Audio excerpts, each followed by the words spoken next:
विपश्यना से फालून दाफा से लेकर फालून गोंग साधना अभ्यास तक जुड़े महायान वज्रयान विचारों की उलझन में थिरवादी वज्रयान समूह।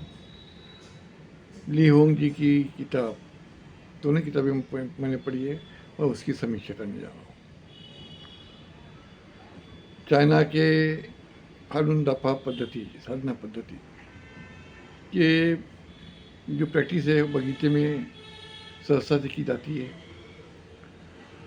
इस कारणवश बहुत से लोग जाति पाति पद्धति छोड़कर उस साधना के साथ जुड़े हैं। उसकी प्रदर्शनी भी लग रही है जहाँ वहाँ। नागपुर के लोकमत भवन के आर्ट गैलरी में भी उसकी प्रदर्शनी लगी थी। मुझे भी निमंत्रण दिया गया था। मैं, मेरी team civil air protection cell के माध्यम की तरफ से हम लोग वहाँ गए थे और वहाँ जो प्रदर्शनी लगी थी वह जो चाइना में जो शिक्षण हो रहा है उस संदर्भ में दिया गया था। और वहाँ इसके जो प्रायोजक है और ली होंग की है, ली होंग उसके प्रायोजक है। और वहाँ शिक्षण की भी नीति बातें बहुत चल रही है, चर्चा भी है, अखिल भारत पूरे विश्व स्तर पर उस चर्चा भी हो रही है। और ली होंग जो प्रायोजक है वो चाइना छोड़कर अमेरिका बस गए, ये भी चर्चा सुनने में आ रही है। अब ये फालून दाफा क्या है, हमें इसको भी समझना होगा। फालून का अर्थ होता है सिद्धांत चक्र, या फालून का सादा अर्थ है सिद्धांत चक्र, और दाफा करता है विधाता के ध्यान। दाफा करता है अर्थ होता है विधाता का ध्यान। विश्व का महान सिद्धांत, साधना शक्ति, अभ्यास, इस तरह से उसे कहा जाता है। फालून दाफा जो सिद्धांत चक्र, साधना शक्ति या अभ्यास है, या सिद्धांत विधाता का ध्यान कहा जाता है। और फालून गोंग इसका अर्थ शरीर व मन दोनों की साधना प्रणाली। फालून गोंग का अर्थ होता है शरीर और मन दोनों की साधना प्रणाली। अब ये कहा जाता है इस साधना पद्धति के अभ्यास के कारण शारीरिक मानसिक रूप से स्वस्थ होने का संदर्भ दिया जाता है। उपरोक्त साधना पद्धति के संदर्भ में हम जब देखते हैं विपश्यना का भी हम उस जो विपश्यना का उद्देश्य तो हमें दिखाई देता है। तो लेकिन फालून दाफा का उल्लेख हमें बोध सत्य में दिखाई देता है। उनका कहना है कि फालून दाफा का प्राचीन पद्धति है, लेकिन हमें बुद्ध त्रिपिटक में उसका संदर्भ दिखाई नहीं देता। विपश्यना का संदर्भ एक जगह दिखाई देता है। फालून अर्थात सिद्धांत चक्र संदर्भ की जो संदर्भ है सिद्धांत चक्र, ली होंग ने जो किताब लिखी है फालून गोंग और जुआन फालून, ये मैंने पढ़ी है। साथ ही मैंने विपश्यना का भी किताबें पढ़ी है। विपश्यना का सरल जो सीधा अर्थ है, जो वस्तु जैसी है वैसी देखना या समझना, इस अर्थ से विपश्यना को कहा जाता है।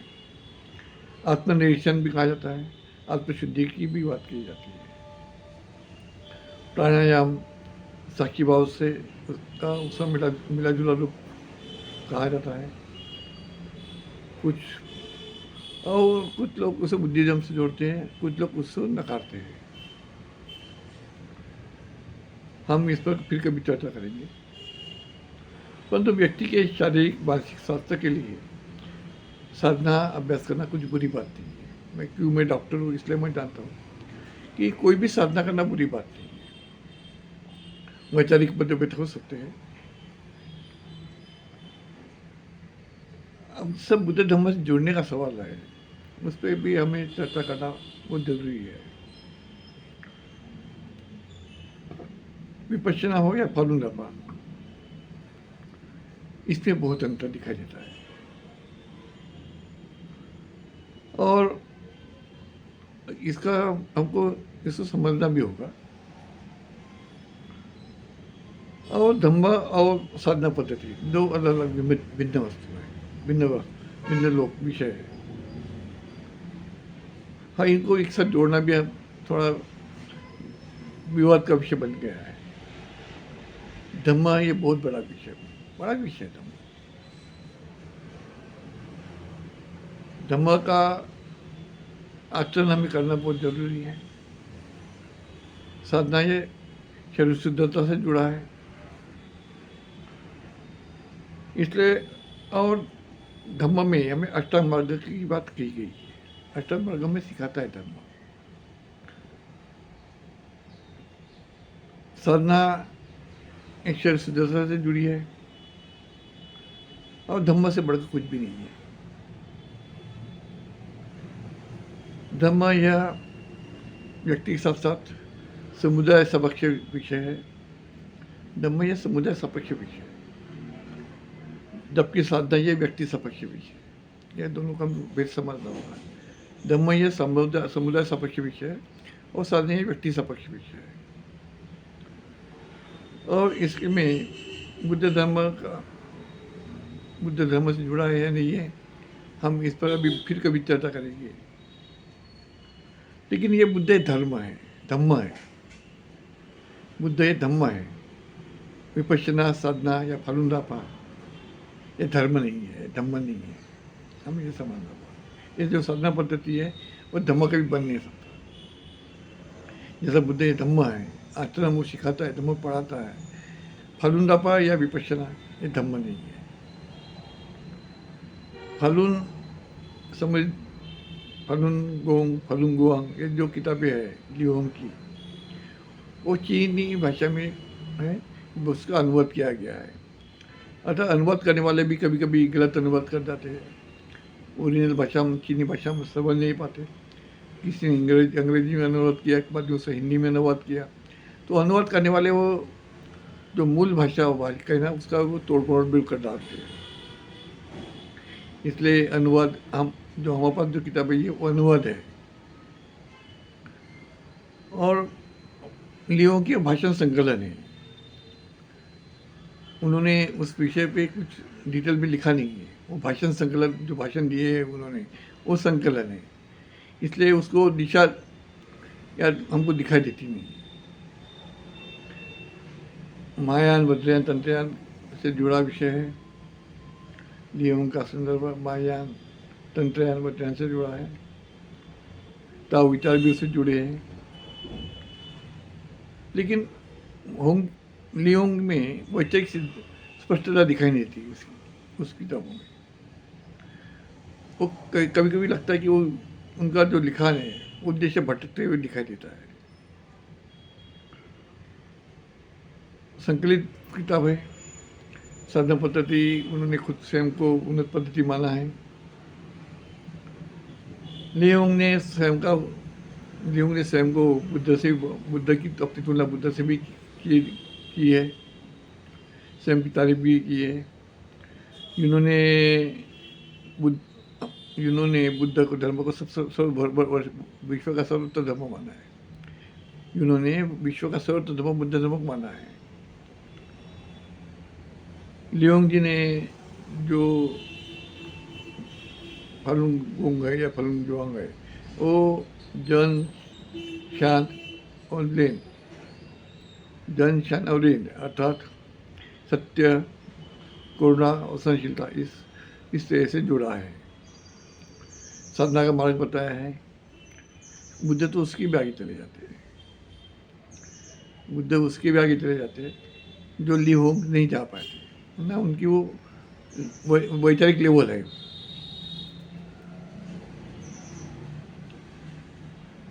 होंग जी ने चिंगोंग का संदर्भ दिया। चिंगोंग यानी प्राण शक्ति, गोंग यानी साधना शक्ति, फाशन यानी फा, उसमें शरीर, सिद्धांत शरीर और ज्ञान प्राप्ति का शरीर, शिंगपिंग यानी मन या हृदय की प्रकृति, दान यानी शक्तिपुंज, दिव्य नेत्र यानी माथे का मध्य आदि शब्दों का प्रयोग भी किया है।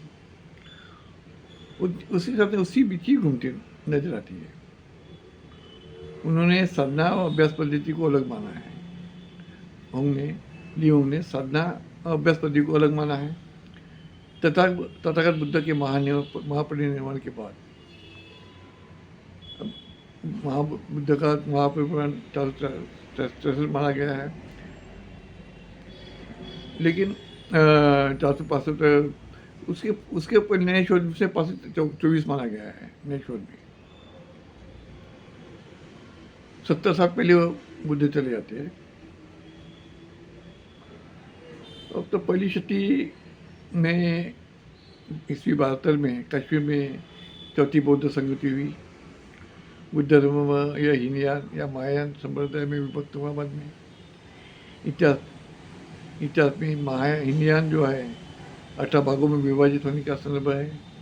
साथ ही थेरवाद या स्थविरवाद, सर्वास्तिवाद या सैद्धांतिक ये संदर्भ दिखाई देते हैं, संप्रदाय दिखाई देते हैं। वही यही नहीं, हीनयान और थेरवाद बौद्ध संबंध, हीनयान और थेरवाद भी बौद्ध संबंध के अलग अलग संदर्भ बताए जाते हैं। वही महायान पहली शती में उदय होता है, बाद में 8वीं या 7वीं शती में वज्रयान का जन्म होता है। महायान ने जन्म दिया है। वो 8वीं शती में तंत्रयान को जन्म, वज्रयान ने तंत्रयान को जन्म दिया है। और 9वीं 10वीं शती में वज्रयान या तंत्रयान ने शैव पंथ, वैष्णव पंथ और शाक्त पंथ को जन्म दिया है। लियोंग ने उस संदर्भ को नहीं लिया, या हीनयान या महायान समझ नहीं पाए। और विपश्यना को भी उन्होंने उतना पढ़ाई किया या नहीं किया ये संदर्भ दिखाई देता है, वो क्योंकि उनमें बहुत प्रभाव दिखाती थी। बाबा साहब अम्बेडकर इन्होंने 14 अक्टूबर 1953 को बुद्ध धर्म की चली और उन्होंने कहा कि मैं हीनयान भी नहीं, महायान नहीं, नवयान की बात की उन्होंने बाबा साहब ने की है। और द बुद्ध एंड धम्मा ये किताब हमारा आदर्श है।